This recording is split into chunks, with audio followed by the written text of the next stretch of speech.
Welcome to On the Edge with JP Devine from Central Maine Sunday. On the Edge with JP Devine Audio is sponsored by Sprague & Curtis Real Estate, the largest full-service real estate brokerage in Central Maine's capital region. Selling properties, helping people, getting it done. Visit their website at spragueandcurtis.com. Now here's JP Devine. Memorial Day. The heirloom. It wasn't much of a soccer ball.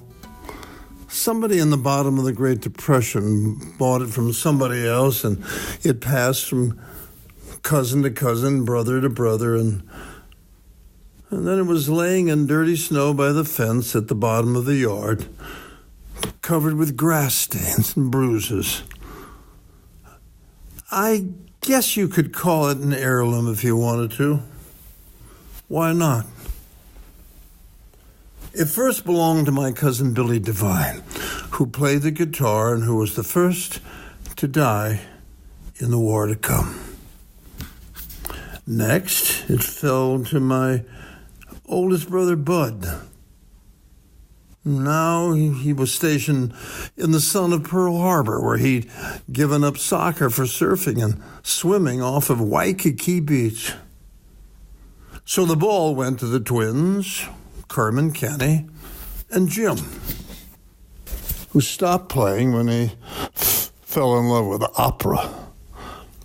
Then it was left to the twins with their gang of Soper Street bums, who kicked it around the yard and then up the alley and down 9 or 10 streets to Carondelet Park, where there was a real pitch.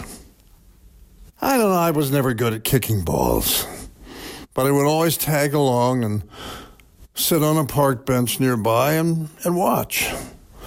Soon, the bums' passion for soccer began to fade with the emergence of Mary Villa and her pack of Bobby Soxers, who hung out in the shade of the park's gazebo.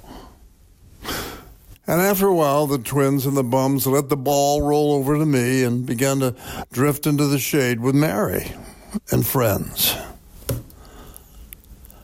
But then, there was this day I remember better than any of the others. It was Thanksgiving, and we were all trying to get over the death of my father, the big man with the Irish nose who, after 30 years in the Navy, had come home to rule over the old decaying brick house on Minnesota Avenue. It was March when he fell dead on the street. And we spent the rainy days of April and right up to the cold edge of December wondering who we were without him. The usual noise, the chatter and squabbles at the supper table, had since faded into the simple scrapings of knife and forks on our old china plates, and maybe the slamming of a door or the Angelus bells from the convent across the street. My older sisters had married and gone, and when supper dishes were washed, my mother sat at the table, staring out the window, sipping from her last cup of coffee. And that, I believe, was probably Saturday, December 6th. I wanted some of that coffee. She said I was too young.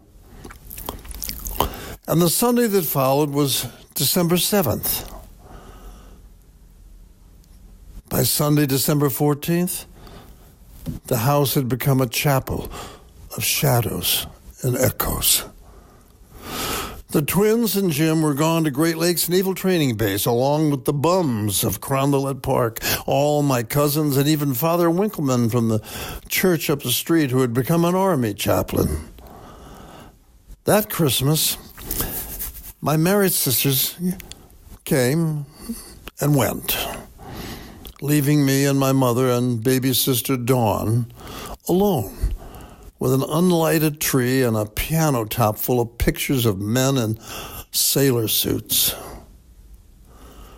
While Dawn sat in a pile of wrappings in the living room, I went, as I always did, to sit by Mama in the kitchen while she had her end-day cup of coffee. I am, in these end years, still cursed with an unforgiving memory of things like summer songs shared with a girl, the first taste of my father's beer, parades on a Memorial Day, and sparklers at twilight. But for me, the most vivid will always be the expression on my mother's face that day as she sat sipping her coffee and staring out the window at the open backyard gate.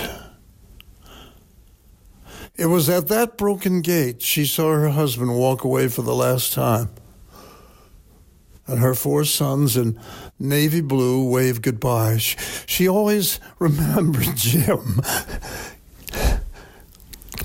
kicking the ball into that corner before he waved goodbye. Maybe all of that was what she was reliving on that gray Christmas afternoon as she stared down the yard. I like to think so. I remember even now, as I sip my morning coffee here at my table by my window, the expression on her face as she slipped her cup of coffee across to me, watched me take my first taste of coffee flavored with her beloved chicory. It was a healing moment passed between 2 humans who had just lost the man they both adored, while watching the old world slowly slip away.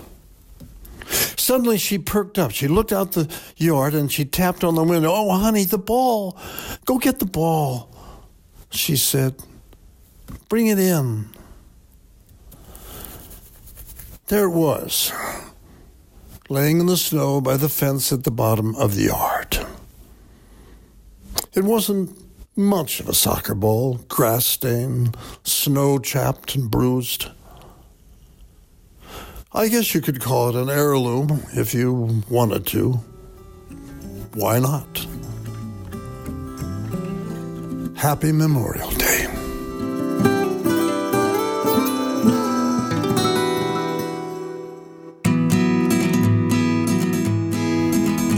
Thanks for listening to On the Edge with JP Devine from Central Maine Sunday. On the Edge with JP Devine is sponsored by Sprague & Curtis Real Estate, the largest full-service real estate brokerage in Central Maine's capital region. Selling properties, helping people, getting it done. Visit their website at spragueandcurtis.com. Make sure you pick up Central Maine Sunday this week wherever newspapers are sold, and visit our website at centralmaine.com.